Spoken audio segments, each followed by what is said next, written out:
好，咱继续来看这个中央大学应用地质研究所的这个教授李锡提，伊讲这届这个地动是属于大型板地稳物型的地动，每100年都有一届的循环。讲1909年台北嘛捌发生过类似的地动。李教授讲要注意哦，这个北部地区包括宜兰甲台北，可能得要搁轮到咯。来了。 宜兰市区的超市内，招牌甲吊顶愈下愈大的火架顶的物件，被海家落来到涂骹。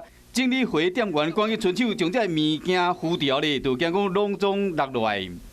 晃得很严重，然后一开始是上下抖，然后最后是平移。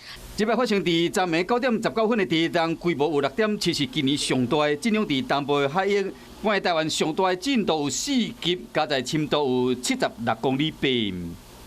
如果说要让这个地震会变浅，那就是另外一个地质的构造了哈。有可能是破裂带或那在宜兰外海这么接近陆地啊，它的灾损啊应该是会非常大。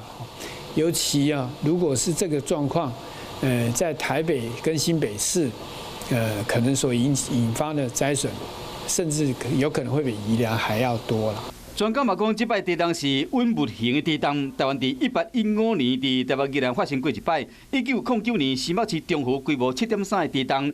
这种地动的周期是100年一摆。专家更加讲，2020年，也就是今年北部地区应该特别注意有类似的情况发生。